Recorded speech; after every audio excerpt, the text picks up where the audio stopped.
E agora podemos dizer que o tiro apagou uma parte específica da memória do professor. Que parte? Todas as recordações dos últimos 12 anos. Será que eu consigo te convencer a assistir a série Doc Uma Nova Vida? Essa é uma série inspirada em fatos reais e já estreou na Prime Video. Ela conta a história do Dr. André Afante, que é um médico prepotente, arrogante, mas muito conceituado, que acaba se envolvendo num atentado que faz com que ele perca a memória dos últimos 12 anos da sua vida. A série ela tem 16 episódios e eu vou te contar tudinho sobre ela, sem spoilers, e também sobre o médico que realmente existiu na vida real e deu vida a essa série. E se você curte séries médicas, fica comigo até o final e bora pro que interessa.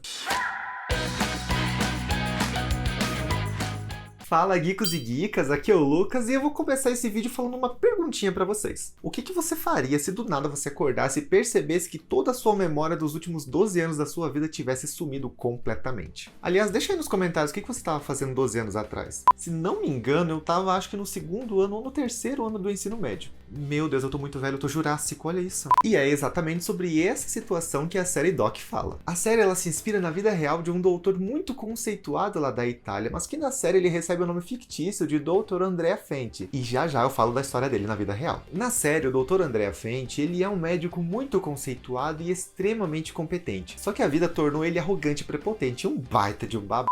Tipo aquele cara que transmite a sensação de que acima dele só Deus, sabe? E olha lá. Acontece que ele trabalha há 12 anos no Hospital Policlínico Ambrosiano, onde ele conseguiu desenvolver a sua carreira e até se tornar chefe da medicina interna, onde ele conseguiu monitorar aí vários funcionários no hospital. Só que apesar do cargo e das responsabilidades que ele carrega, ele também colecionou aí tantos comportamentos e acontecimentos ruins e abusivos que pessoas ao redor dele passaram a evitar contato e contar mentiras, né, para evitar atritos e possíveis demissões. Mas ele não foi sempre assim, tá? Esse monstro que ele é. Ele era um cara animado, inspirado e feliz que equilibrava muito bem as atenções entre sua família e o trabalho. Só que as circunstâncias do destino acabaram fazendo com que essa sua essência desaparecesse. E nesse meio tempo muita coisa aconteceu e eu não vou falar mais sobre isso, senão já viria spoiler, tá? Acontece que esse comportamento dele gerou alguns inimigos durante o seu trajeto profissional, e um desses inimigos é o Sr. Pavese, cujo filho morreu nas mãos do Dr. Andrea por causa de uma negligência médica. E inclusive esse é um dos temas que é investigado ao longo dos episódios da série. Imerso aí numa raiva, né, por ter perdido o filho, o Sr. Pavese acaba invadindo o hospital armado e atira na cabeça do Dr. Andrea. E é aí que toda a história muda. Ah, isso não é spoiler não, tá? Tava no trailer. O Dr. Andrea, ele acaba acordando aí depois de uma cirurgia muito arriscada, e os médicos ao redor dele acabam percebendo que ele perdeu a memória dos últimos 12 anos da sua vida. Ele não reconhece mais as pessoas que ele conhecia, não entende mais a tecnologia que é apresentada para ele, e tudo que ele conhece de medicina, né, se mostra obsoleto e ultrapassado. E é nessa nova fase da vida dele que ele tenta se reconstruir tanto pessoalmente quanto profissionalmente e utilizar essa nova chance que a vida deu a ele para que ele seja uma pessoa melhor. Ele percebe que ele não era um cara legal e até recusa tratamentos, né, para tentar recuperar a memória dele. Tudo isso para que ele consiga construir uma nova história sendo uma pessoa diferente. Inclusive rola uma inversão de papéis muito interessante aí na série, porque quando ele retorna ao trabalho, ele volta como um mero assistente. E como um mero assistente, ele acaba tendo que receber ordens até mesmo de pessoas que ele treinou e deu esporros aí nos corredores do hospital. E assim os episódios vão progredindo, né, mesclando aí casos médicos com descobertas e investigações acerca da negligência médica que eu comentei agora há pouco, terminando a temporada com um gancho para uma boa continuação. E tudo isso foi inspirado na história real de um doutor muito conceituado lá da Itália, só que eu vou te falar sobre ele daqui a pouquinho, mas antes deixa eu te perguntar, você também fica de saco cheio de ficar horas procurando os filmes ou séries no aplicativo de streaming? Então eu te convido a se inscrever aqui no canal e ativar o sininho, porque toda semana tem coisa nova para te ajudar a abrir seus horizontes e facilitar a sua escolha na hora de sentar na frente da TV. Você tá esperando o que para se inscrever? Já taca o like, compartilha esse vídeo com a galera e bora continuar. E uma coisa eu digo pra vocês, tá? Não assistam essa série achando que ela é uma Grey's Anatomy da vida, tá? Porque é bem diferente. Inclusive lá na Itália ela é muito comparada com The Good Doctor, sabe? Só que aí fica a seu critério decidir. As cenas das cirurgias, elas não são tão rápidas e dinâmicas, né, quanto em Grey's Anatomy, o que pode causar aí certa estranheza em quem já tá acostumado. Muito embora elas ofereçam uma experiência muito boa também. Apesar disso, a série, assim como em Grey's Anatomy, ela mescla aí a rotina deles no hospital juntamente com o drama da vida pessoal deles. Tem vários altos e baixos, doenças que atingem personagens, relacionamentos que se formam mas que também são destruídos, e tudo isso nos leva a criar um vínculo com eles, né, em meio aos nomes e trejeitos e beldades italianas. A atmosfera da série, né, apesar de ser série bem dramática em vários pontos, como por exemplo, por causa das traições, ou brigas de ego, ou também brigas por vagas de emprego, ela oferece cenas bem descontraídas e bem bacanas que acabam aliviando aí a melancolia da narrativa. E nesse conjunto, a série me deixou com uma vontade bem grande de ver uma continuação, e apesar de ela não ser assim tão eletrizante assim, ela consegue mostrar uma evolução muito grande e bem interessante de todos os personagens, principalmente do Dr. André, que reaprende a viver e que no decorrer dos episódios acaba reencontrando aí a motivação para sua carreira. E se essa sinopse ainda não foi suficiente para te convencer, agora eu vou te contar especificamente sobre a história do Doutor na vida real. A história do Dr. André, ela foi inspirada na vida do Dr. Pierdante Piccioni, também apelidado de Dr. Amnésia, que realmente perdeu a memória na vida real. Só que ao contrário do que aconteceu na série, o Dr. Pierdante ele se envolveu num acidente de carro lá em 2013, quando ele tinha 61 anos. Fato esse que deixou ele em coma por 6 horas, e quando ele acordou, ele se deu conta de que ele tinha esquecido todos os últimos 12 anos da sua vida. Para ele estava bem tranquilo e pleno no dia 25 de outubro de 2001, calcule. E nisso a série foi muito fiel, porque tanto na série quanto na vida real, o doutor ele acordou aí pensando que estava num ano diferente, numa época diferente. As pessoas que ele conhecia se tornaram estranhos, os conhecimentos dele se tornaram obsoletos para a época, e até mesmo a tecnologia da época se tornou estranha para ele, né? Porque a tecnologia que ele se lembrava era uma que já não se usava mais. Em uma entrevista dada ao jornal português Visão, ele comentou que ele ainda não recuperou sua memória, mesmo realizando terapias frequentes. Ele também comentou que as lembranças que ele tem hoje em dia são frutos do que outras pessoas se lembravam e contaram para ele. E foi através desses relatos que ele descobriu o tipo de médico que ele era lá no passado. Detalhe que isso também foi mostrado na série. Esse relato, né, de experiência pessoal é algo fascinante. Fato esse que fez com que essa série se tornasse uma das séries mais vistas da Itália nos últimos 12 anos. Tá, mas ele foi tão importante assim pra ganhar uma série? Pois se isso não foi suficiente para te convencer ainda, eu vou te contar mais um negócio. Essa experiência de quase morte e de descobrimento que ele passou fez com que ele sentisse empatia pelas pessoas e se colocasse no lugar dos pacientes. Inclusive, isso fez com que ele se comunicasse mais e falasse mais com os familiares dos pacientes, né? Coisa que ele se recusava a fazer antes do acidente. E toda essa evolução levou o Dr. Piccioni a liderar a luta contra a Covid-19 lá na região da Lombardia, na Itália, o que torna a história dele mais interessante ainda. Em resumo, ele aprendeu a ser mais paciente e mais humano, e isso a série soube retratar muito bem. E aí, será que eu tirei suas dúvidas? Te convenci a assistir? Deixa aí seus comentários, não esquece de se inscrever no canal, ativar o sininho para não perder nada. Até o próximo vídeo, falou!